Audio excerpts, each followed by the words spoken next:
pengajian kitab, yang mana ini adalah kali pertama saya bukakan sebuah kitab yang saya sendiri syarahkan.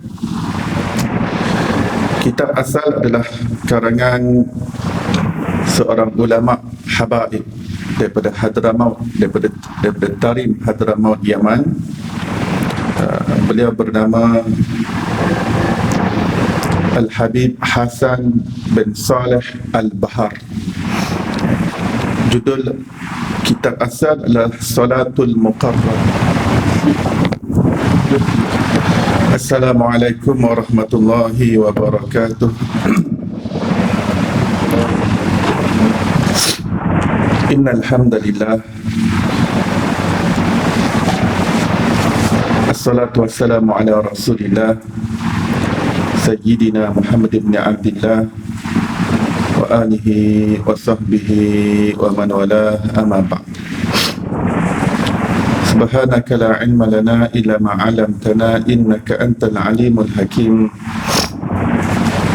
Rabbi shrah li sadri wa yassir li amri wahlul 'uqdatam min lisani yafqahu qawli. Allahumma salli ala sayyidina Muhammad al-Fatih lima ughliq wal khatim lima sabaq nasiril haqqi bil haqq wal hadi ila siratikal mustaqim wa ala alihi haqqa qadrihi wa miqdarihi al-azim. Allahumma anfa'na bima 'allamtana wa 'allimna alladhi ma yanfa'una. Allahumma faqihna fid din wa 'allimna at-ta'wil. Allahumma inna nas'aluka 'ilman nafi'an wa rizqan wasi'a wa na'udzubika min 'ilmin la yanfa' min qalbi la yakhsha'. Allahumma iftah 'alaina futuhal 'arifin warzuqna fahman nabiyyin wa hifzal mursalin wa imanal muttaqin ya arhamar rahimin. Allahumma nawwir qulubana bi'ilmik wasta'mil abdanana fi ta'atik. Allahumma nawwir qulubana bi nuri ma'rifatik wa tahhir qulubana an ghayrik. Allahumma iftah 'alaina fathan qariba fi 'ulumil aqliyati wan naqliyah bijahi sayyidina maulana Muhammadin khairil bariyah sallallahu alaihi wasallam. Alhamdulillah rabbil alamin. Alhamdulillah, segala puji bagi Allah Subhanahu wa taala, pencipta tujuh petala langit dan tujuh petala bumi dan segala perbendaharaan yang berada di antaranya.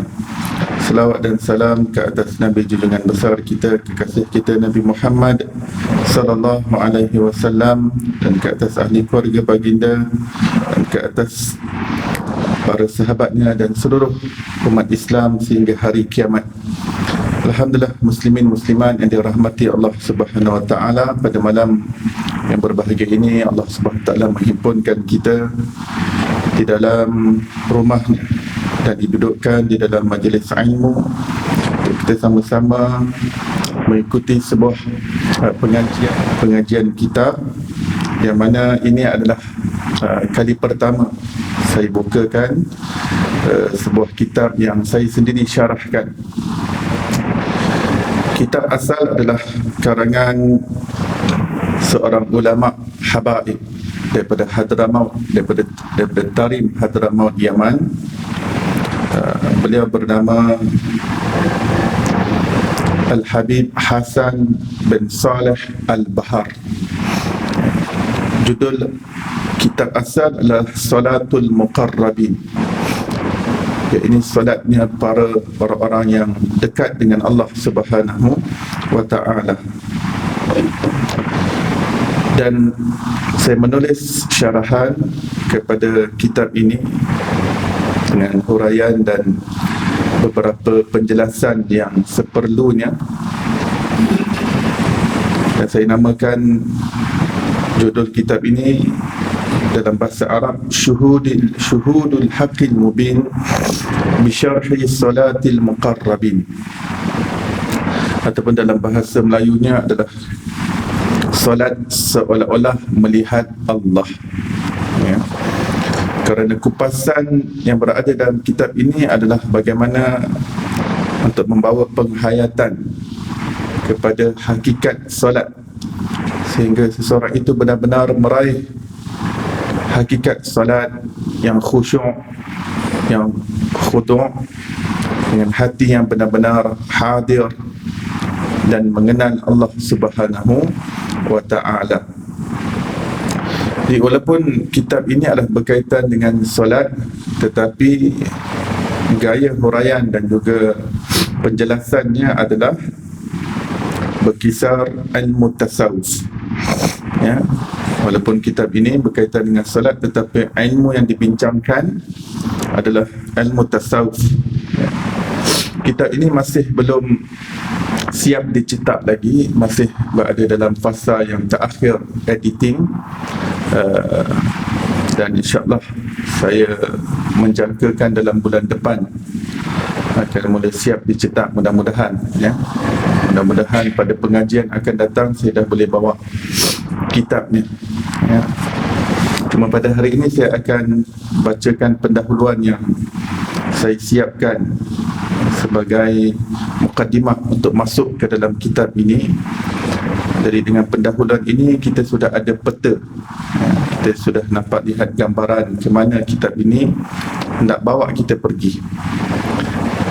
Baik, sebelum itu mari kita bacakan Ummul Kitab yang kita hadiahkan kepada pengarangnya Al-Habib Hasan bin Saleh Al-Bahar Al-Jufri rahmatullahi alaih, dengan niat mudah-mudahan Allah kurniakan kita keberkatan ilmu, dibukakan kefahaman zahir dan batin, dan dicurahkan ke dalam dada kita seperti mana yang telah dilimpahkan ke dalam dada beliau. Wa ila hadaratin nabiyil mustafa sallallahu alaihi wasallam. Al-Fatihah.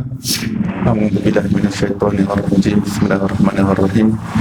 Alhamdulillahi rabbil alamin, arrahmanir rahim, maliki yaumiddin, iyyaka na'budu wa iyyaka nasta'in, ihdinas siratal mustaqim, siratal ladzina an'amta 'alaihim ghairil maghdubi 'alaihim waladdallin. Amin. Baik. Sedikit berkenaan dengan riwayat hidup Habib Hasan. Beliau dilahirkan pada tahun 1771 Masihi, 1771, bermakna hampir 300 tahun, hampir 300 tahun yang lalu ya. Beliau adalah daripada keluarga besar Ba'alawi. Keluarga Ba'alawi adalah keluarga Ahlul Bait Nabi sallallahu alaihi wasallam, iaitu keturunan Nabi Muhammad sallallahu alaihi wasallam, dan mereka bertempat di Hadramaut, Yaman, kerana moyang kepada keluarga Ba'alawi bernama Sayyidina Al-Muhajir ilallah Ahmad bin Isa telah berpindah daripada Iraq. Dahulu Iraq adalah kawasan markas tempat penempatan para Ahlul Bait, para keturunan Rasulullah yang begitu ramai. Tapi pada ketika itu berlakunya huru-hara dan juga kekecohan ya, fitnah yang besar berlaku di Iraq ya, di Basrah, yang mengancam kepada keluarga Rasulullah untuk terus bertahan di sana. Maka Imam Ahmad bin Isa mengambil keputusan untuk berhijrah ke Hadramaut. Sejak daripada itu keturunan beliau terus berkembang, terus begitu ramai sekali yang dilahirkan, dan ramai yang menjadi ulama, ramai yang menjadi wali-wali Allah Subhanahu wa ta'ala. Dan kemudian keturunannya daripada Hadramaut ini banyak bertebaran keluar daripada Hadramaut, ada menuju ke Afrika, ada menuju ke India, dan ramai yang menuju ke alam Melayu kita ya. Daripada keluarga Ba'alawi ini antara yang ramai daripada golongan Said dan juga Sharifah yang berada di Malaysia, di Singapura ya, di Thailand, di Brunei, di Indonesia, di Filipina. Ada ramai daripada keluarga Ba'alawi. Kebiasaannya Said dan juga Sharifah antara keluarga Ba'alawi yang ada di tempat kita ini selain Al-Jufri, yang mana pengarang kitab ini juga adalah daripada Al-Jufri ya. Di tempat kita ni pun ada ramai daripada kalangan Said Al-Jufri. Selain daripada Al-Jufri ada Al-Aidarus, ada Al-Attas, ada Al-Kaf, ada As-Sakaf, ada Al-Bar, ada Al-Shihab, ada Al-Yahya, ya, ada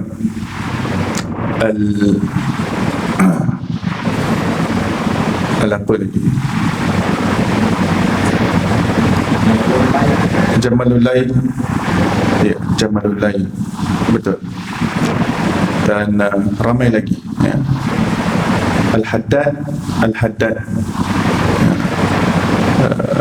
Al-Hamid, kalau kita pernah dengar Al-Hamid, ini semua daripada keluarga besar Ba'lawi, Hadramaut, Yaman, ya. Al-Khiriq, kalau kita pernah dengar Al-Khiriq, ya, ya. Ada lagi kawan-kawan Al-Mari, bukan, ya? Al-Mari bukan.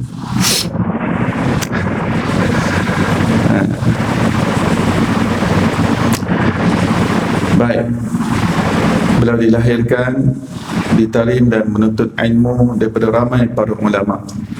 Antara ulama yang beliau ambil adalah Al-Habib Ahmad bin Zain Al-Habshi, yang mana Habib Ahmad adalah anak murid kepada Imam Al-Haddad. Beliau mendapat gelaran Al-Bahar, keturunan keluarga beliau marganya Jufri, tapi beliau sendiri mendapat gelaran Al-Bahar, yang maksudnya lautan, adalah kerana keluasan ilmu yang dimiliki oleh beliau sehingga mendapat julukan daripada para ulama sezamannya Al-Bahar, si lautan, ya. Sedikit kisah berkenaan dengan beliau. Pada suatu ketika beliau ke Zabid, sebuah tempat di Yaman, tempat berkumpulnya para ulama yang hebat-hebat juga daripada keturunan Rasulullah. Tapi Zabid berada di berdekatan dengan Laut Merah. Biasanya kalau orang Hadramaut, hatta orang alam Melayu sendiri, sebelum nak sampai ke Mekah, ke Jeddah, mereka akan lalu di kawasan pelabuhan lepas Eden, dan mereka akan singgah di satu tempat di Zabid untuk mengambil keberkahan para ulama di situ. Ya, kalau kita baca sejarah Melayu, antara orang Melayu yang singgah di situ Syekh Yusuf Makassari, ramai lagi ulama yang lain, Syekh Abdul Rauf Sinkil, Syekh Hamzah Fansuri. Biasanya perjalanan laut kita, lepas daripada pelabuhan Eden, ada persinggahan satu lagi, pelabuhan di kawasan Hudaidah. Di situ masuk ke belah dalam Zabid, berkumpulnya ramai para ulama. Jadi beliau pernah ke situ untuk menziarahi seorang ulama besar, wali Allah besar bernama Syekh Said Ahmad bin Idris Al-Hasani. Asalnya ulama ini berasal daripada Fez Al-Maghribi, tapi beliau berhijrah ke Zabid, Yaman, dan terus menetap di situ. Fez Maghribi juga adalah tempat lahirnya ramai ulama di Morocco, keturunan daripada sebelah Sayyidina Hasan di Maghribi. Dan Said Ahmad bin Idris Al-Hasani adalah keturunan Sayyidina Hasan. Manakala pengarang kitab ini Al-Habib Hasan bin Saleh Al-Bahar Al-Jufri daripada sebelah Sayyidina Husain. Jadi semua keturunan Rasulullah SAW adalah daripada jurai dua cucu Rasulullah ini, Sayyidina Hasan dan juga Sayyidina Husain. Kedua-duanya adalah anak Sayyidina Fatimah binti Rasulullah SAW. Dan sebuah hadis Rasulullah mengatakan, orang lain nasab keturunannya adalah daripada sebelah bapa, kecuali keturunanku adalah daripada sebelah perempuan, iaitu daripada sebelah anak puterinya, ya, Siti Fatimah radhiyallahu anha. Jadi tidak perlu dipertikaikan adakah keturunan Rasulullah sekarang ini adakah bernasab kepada Rasulullah. Kerana Rasulullah tidak ada anak lelaki. Rasulullah sudah jelaskan daripada awal bahawa keistimewaanku, keturunanku adalah daripada sebelah jurai anak perempuanku.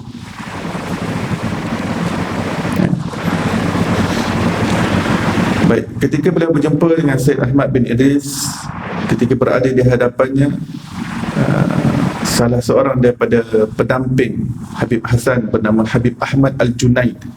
Al-Junaid juga adalah daripada keluarga besar Ba'lawi. Al-Junaid di Singapura ramai Al-Junaid, Malaysia pun ada, ya. Al-Junaid ataupun Al-Junaid. Habib Ahmad Al-Junaid membacakan sebuah kitab Ar-Rasyafat karangan syair Ma'rifat Habib Abdul Rahman bin Faqih di hadapan Syed Ahmad bin Idris. Kemudian beliau pun mendengar, ini lumrah ya, bila kita jumpa para ulama, kadang-kadang dia nak perdengarkan kita syair-syair para ulama. Maka beliau pun membaca syair ini. Kemudian Syed Ahmad bin Idris pun beliau menerangkan, beliau mendengar bait syair, kemudian beliau menerangkan dan menghuraikan dengan mengutip pelbagai ayat Quran dan hadis Nabi sallallahu alaihi wasallam yang berkait dengan syair tersebut. Lalu giliran Habib Hasan bin Saleh Al-Bahar membacakan kitab karangan beliau sendiri, iaitu Salatul Muqarrabin. Kitab yang kita nak belajar ni, karangan beliau baca kitab karangan beliau kepada Syed Ahmad bin Idris. Setelah Salatul Muqarrabin selesai dibacakan, Syed Ahmad bin Idris berkata, andaikan penulis risalah ini masih hidup, maka sepatutnya unta disiapkan agar segera dapat menjumpainya untuk menimba ilmu daripada pengarang kitab Salatul Muqarrabin. Syed Ahmad bin Idris didengar satu persatu daripada ayat-ayat perenggan yang berada dalam kitab Salatul Muqarrabin yang kita nak belajar ni. Bila selesai baca, Syed Ahmad bin Idris mengatakan, padahal beliau ulama besar, kata, kalau pengarang kitab ini masih hidup, aku nak berjumpa dengan dia, nak menuntut ilmu daripada dia, kerana begitu hebatnya karangan kitab. Jadi pendamping Habib Hasan Al-Bahar, iaitu Habib Ahmad Al-Junaid tadi, berkata, waktu itu aku hendak memberitahu beliau bahawa penulis risalah itu adalah orang yang baru sahaja membacanya di hadapannya. Namun Al-Habib Hasan Al-Bahar mencegahku. Al-Habib Ahmad Al-Junaid, dia baru nak beritahu, dia baru nak kata yang mengarang kitab ni lah. Bila Habib Hasan nampak je gesture daripada Habib Ahmad itu, dia tak bagi, dia cegah. Dan ketika itu salah seorang murid Syed Ahmad bin Idris Al-Hasani berkata, mungkin penulisnya hanya sekadar mengarangnya, tidak sungguh-sungguh mengalami apa yang ditulisnya, sebab ia adalah penghayatan yang mendalam terhadap solat. Jadi anak murid Syed Ahmad bin Idris mungkin dia hanya boleh mengarang saja, bukan benar-benar mengalami. Maka Syed Ahmad bin Idris berkata kepada anak muridnya itu, diam kamu, wadah hanya akan memercikkan isinya. Suatu bekas yang berisi suatu perkara, apabila terpercik, perkara yang ada dalam itu akan terkeluar, terlimpah. Contoh macam lori yang berisi buah tembikai di dalam, kalau dia tergolek, yang terkeluar buah tembikai ke manggis? Tembikai.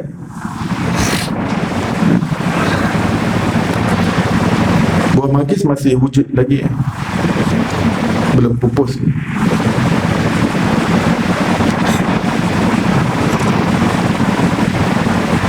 Jarang-jarang nampak. Ada. Baik. Maksudnya bahawa hasil penulisan seseorang itu menggambarkan jiwa penulisnya.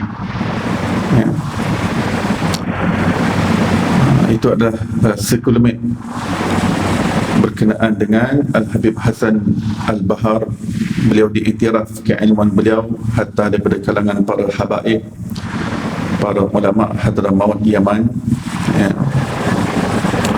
Beliau juga adalah terkenal dengan ibadahnya yang tekun dan juga kasih sayangnya, akhlaknya kepada manusia, kepada jiran tetangga, hatta kepada anak-anak kecil dan juga haiwan.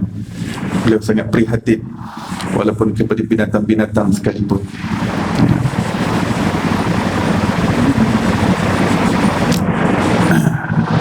Baik, bismillah, kita masuk di dalam bahagian pendahuluan.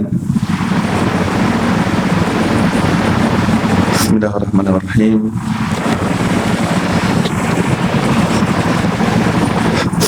Segala puji bagi Allah, Tuhan semesta alam, pencipta yang mewujudkan manusia agar mengenalnya dan menjadikan solat sebagai mi'raj bagi orang-orang mukmin untuk tiba padanya. Selawat dan salam sentiasa tercurah kepada kekasih Allah, junjungan besar Nabi Muhammad SAW, yang telah dijadikan solat sebagai penyejuk matanya dan telah mengajarkan umatnya bahawa sebaik-baik pengabdian kepada Allah ialah beribadah seolah-olah melihatnya, ya. Sesuai dengan judul kitab ini dalam bahasa Melayu, iaitu solat seolah-olah melihat Allah. Bagaimana kita mempelajari kitab ini? Matlamatnya adalah kita dapat beribadah kepada Allah seolah-olah melihatnya. Dan itulah matlamat kita beribadah, matlamat pengabdian kita menjadi hamba Allah yang seolah-olah melihat Allah, ya. Itulah al-ihsan yang akan dibincangkan kemudian. Amma ba'd,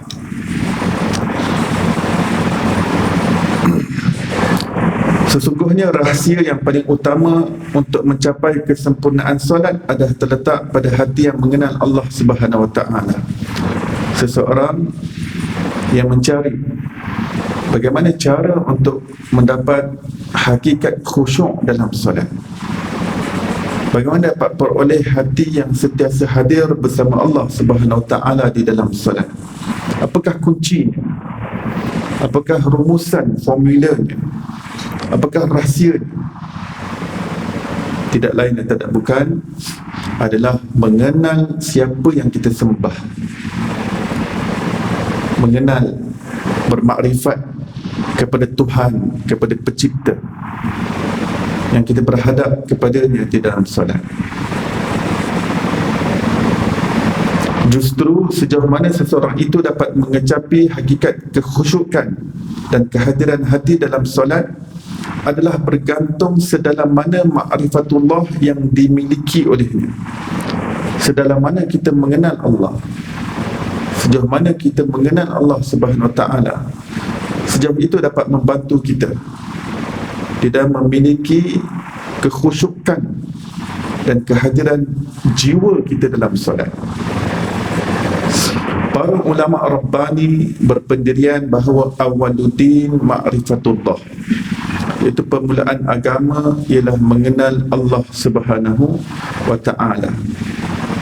Ini adalah suatu ketetapan, ya, dalam agama kita. Perkara yang paling utama untuk kita prioritize berbanding perkara-perkara yang lain adalah urusan kita mengenal Allah Subhanahu Wa Taala.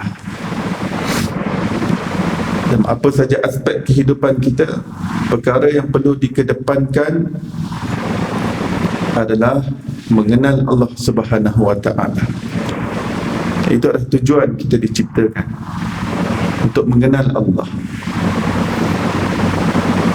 Dan ini adalah moto yang dipakai di alam Melayu kita sejak daripada tok nenek moyang kita dahulu, yang sentiasa dididik oleh para ulama dalam hal pendidikan, dalam hal pelajaran. Moto utamanya adalah awaluddin ma'rifatullah, permulaan agama mengenal Allah Subhanahu Wa Taala, ya.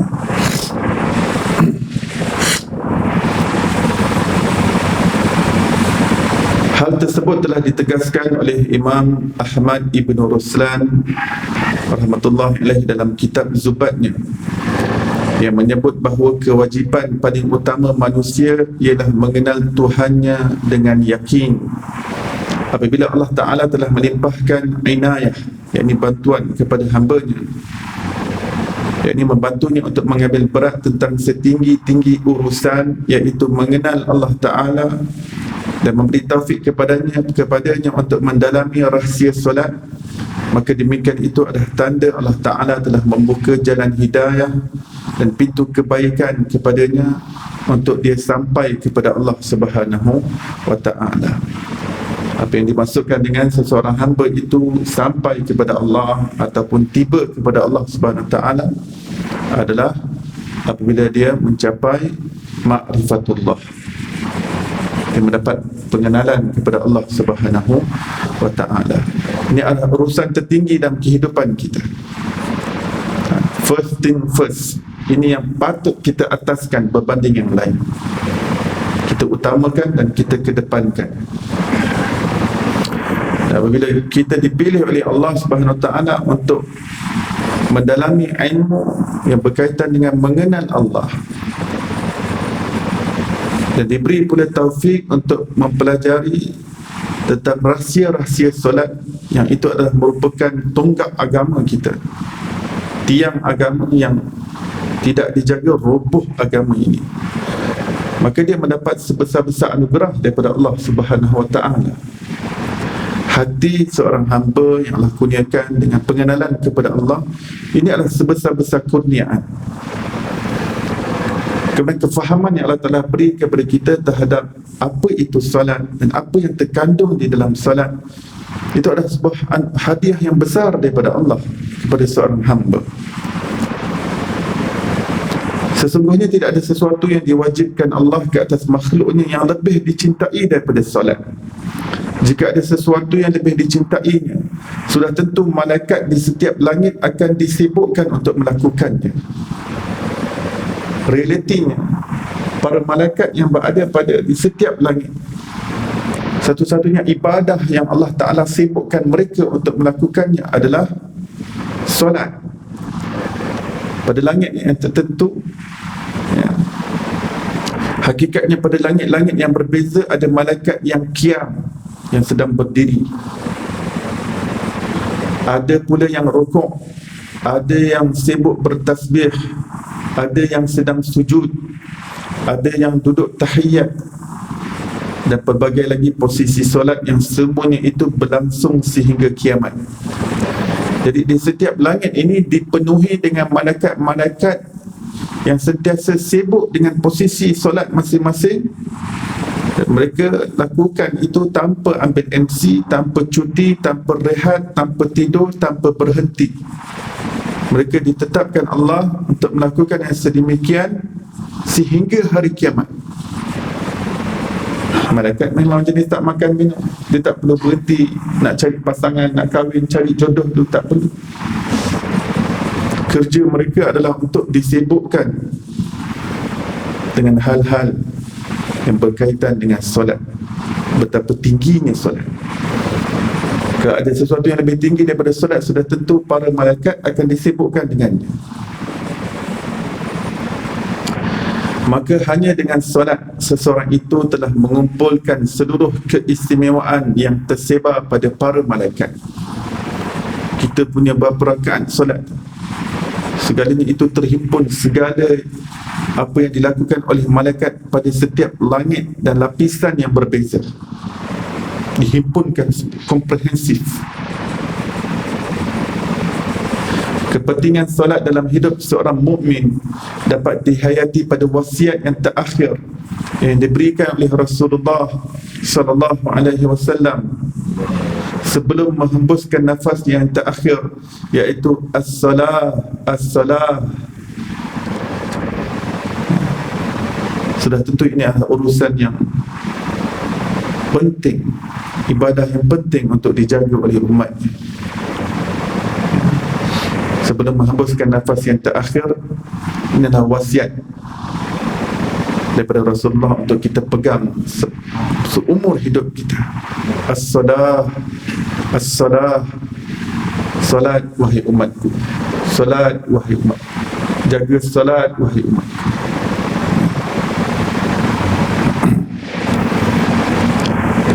Tapi malangnya berapa ramai umat Islam yang mengabaikan salat. Boleh jadi 50%, kurang daripada 50% saja umat Islam yang salat. Kalau menurut Dr. Fadilah Kamsah, umat Islam yang sembahyang 20%. Wallahu a'lam. Walhasil masih ramai lagi umat Islam yang tak jaga solatnya. Solat merupakan mi'raj, iaitu tangga pendakian rohani bagi seorang mukmin untuk menuju Allah Subhanahu wa taala. Solat adalah hadiah yang besar, yang mana pada setiap solat ada pendakian, ada peningkatan, ada peninggian darjat kedudukan rohani kita di sisi Allah Subhanahu wa taala. Setiap hamba Allah memiliki hak dan kesempatan untuk mendapatkan pengalaman rohani yang tinggi, dan ia bukan khusus untuk wali Allah semata-mata.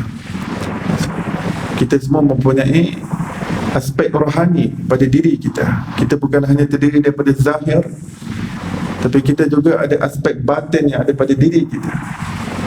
Ada aspek rohani. Dan pada aspek rohani itu ada perjalanan menuju Allah Subhanahu wa taala. Dan dalam perjalanan itu, seseorang itu meniti peningkatannya. Yang terbesar sekali adalah di dalam solat. Yang sebenarnya luar solat juga rohani perlu digerakkan dalam perjalanan menuju Allah. Tapi peningkatan yang lebih besar berlaku apabila dia berada di dalam situasi solat. Bila seorang hamba berada dalam suasana solat, di situ adalah suatu peluang yang paling besar untuk rohaninya menuju Allah Subhanahu wa taala.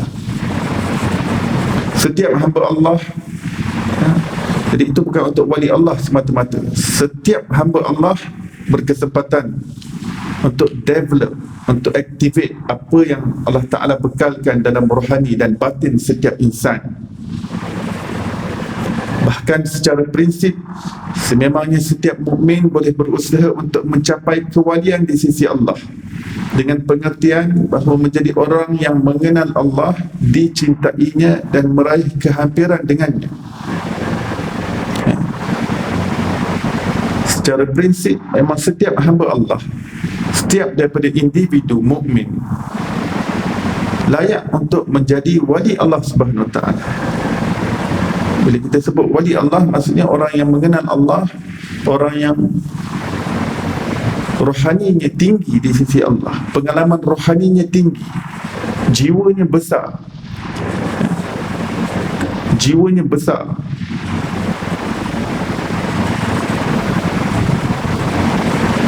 Kerana yang kita tidak boleh jadi adalah Nabi dan Rasul.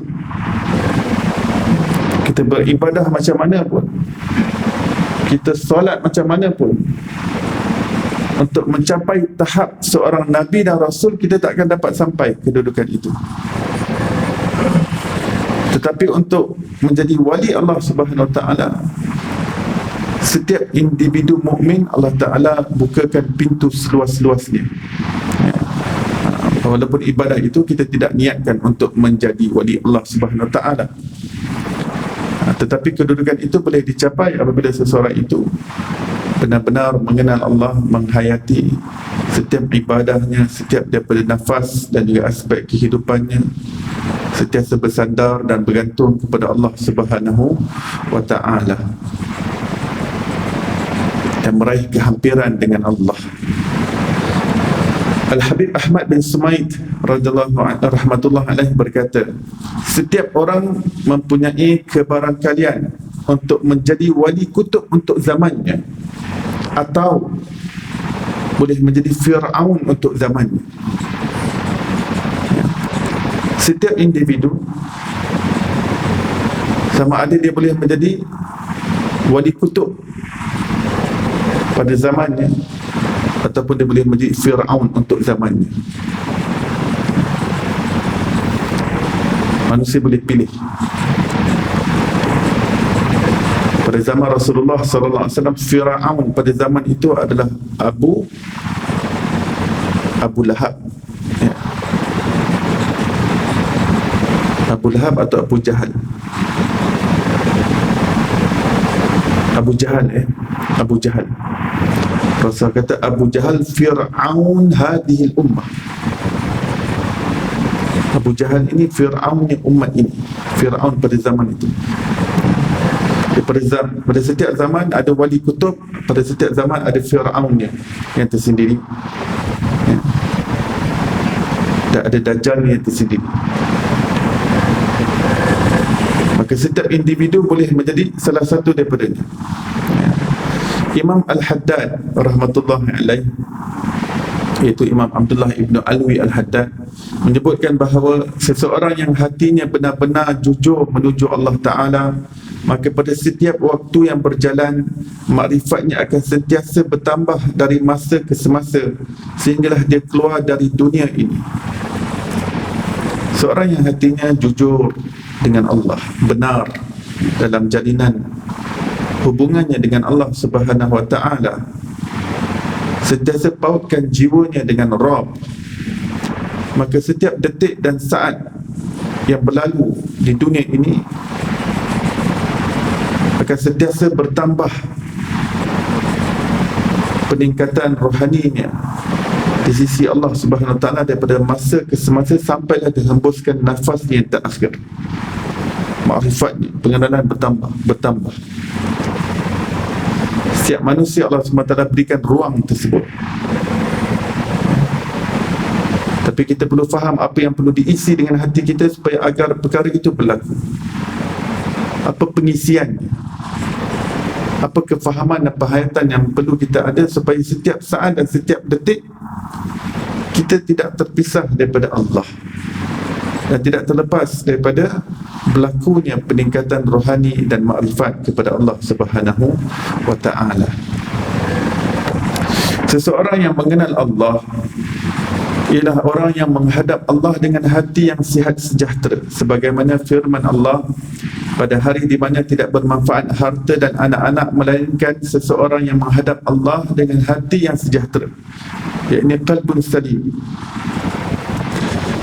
Seseorang yang masih belum merasakan kemanisan solat adalah kerana hatinya sedang sakit lantaran tidak mengenal Allah dengan sebenar-benar kenal. Sebagaimana seorang yang sakit, apabila diberikan makanan yang lazat kepadanya, dia tidak dapat merasai kelazatannya kerana kehilangan selera sebab sakit yang dihidapinya. Demikianlah keadaan seseorang yang hati rohaninya sakit. Dia tidak terasa terhibur dengan solat, serta tidak dapat merasai lemak manis dan keseronokannya. Seseorang yang berjalan menuju Allah tidak mungkin membiarkan hatinya berkubang dengan berbagai penyakit. Hati yang sedemikian berhajat kepada penawar yang berupa limpahan cahaya dari Allah Ta'ala agar hatinya terbuka untuk mengenal pencipta. Hati yang dipenuhi dengan rasa dengki, hasad, dendam, iri hati, hati yang terkandung di dalamnya riya, ujub, takabur, kesombongan, keakuan diri, kebanggaan diri, ananiah, cinta dunia. Azan. Baik, kita berhenti sebentar untuk memberi laluan kepada azan. Kita sambung sedikit lagi, ya. Seseorang yang bertanya, kenapa saya tak dapat merasakan kemanisan solat? Antara sebabnya adalah kurangnya pengenalan hatinya kepada Allah Subhanahu Wa Ta'ala. Hati itu semakin dia jahil terhadap pengenalan kepada Allah Subhanahu Wa Ta'ala, hati itu adalah berpenyakit. Kenapa seorang takabur? Kerana dia tak kenal kebesaran yang hakiki adalah milik Allah Subhanahu Wa Ta'ala. Kenapa seseorang itu riak? Kerana dia tak kenal Allah Ta'ala yang sentiasa memandangnya, dan hanya pandangan Allah yang memberi manfaat kepadanya, bukan pandangan makhluk. Kenapa seseorang itu hasad dengki dengan nikmat yang Allah Ta'ala beri kepada orang lain? Kerana dia tak kenal Allah yang mengatur dengan aturan yang terbaik dalam mengagihkan rezekinya di kalangan hamba-Nya. Puncanya tak mengenal. Kenapa hasad dengki? Kenapa dendam? Kenapa cinta dunia? Kes apa? Kes kurangnya pengenalan kepada Allah Subhanahu Wa Ta'ala. Begitu juga dengan kemanisan solat, kemanisan ibadah. Semakin seseorang itu mengenal pencipta, semakin hadir kemanisan di dalam solat, sehingga hatinya tidak terpisah daripada Allah ketika dia berhadap di dalam solat. Oleh kerana selok-belok kesihatan hati dan perjalanan rohani menuju Allah merupakan tajuk utama yang dibincangkan secara khusus dalam ilmu tasawuf, maka perbicaraan dalam kitab ini adalah disusun dengan pendekatan yang diketengahkan oleh para ulama sufi tentang hal ehwal hati dan rohani, sehingga mencapai tujuan utamanya, iaitu ma'rifatullah. Dengan itu, deria rasa rohani, yakni zawqiyah, dapat diaktifkan dalam hatinya seperti mana yang diisyaratkan dalam sabdaan Rasulullah sallallahu alaihi wasallam yang menyebut, "Dzaqa ta'mal iman man radiya billahi rabba wa bil islami dina wa bi Muhammadin sallallahu alaihi wasallam rasula." Telah merasai kemanisan iman orang yang reda kepada Allah sebagai Rabbnya, Islam sebagai agamanya, dan Nabi Muhammad SAW sebagai Rasulnya. Hadis ini menunjukkan bahawa iman itu adalah sesuatu yang boleh dirasai dalam jiwa kita. Rohani kita ada deria batinnya tersendiri yang dapat merasa. Di pengajian kitab yang seperti ini adalah untuk mengaktifkan deria tersebut, untuk menghidupkan kehidupan rohani kita, sehingga dapat merasai apakah yang disebutkan oleh Rasulullah sebagai kemanisan iman, kemanisan ibadah, kemanisan Quran, kemanisan solat. Wallahu a'lam. Sampai di situ, insyaAllah pada pengajian akan datang kita sambung lagi pendahuluan. Pendahuluan ini penting kerana dia pasak untuk kita masuk dalam perbicaraan yang agak mendalam. Kitab ini perbicaraan yang mendalam tentang solat. Jadi pendahuluan adalah sebagai pasak permulaan. Mudah-mudahan Allah SWT kurniakan kita hakikat solat yang khusyuk dan hati yang hadir bersama Allah Subhanahu wa ta'ala. Amin ya rabbal alamin. Kita tangguh majlis kita dengan tasbih kifarah dan surah wal asr. Subhanallah ya bihamdih, subhanakallah bihamdika, asyhadu an la ilaha illa anta wa astaghfiruka wa atubu ilaik.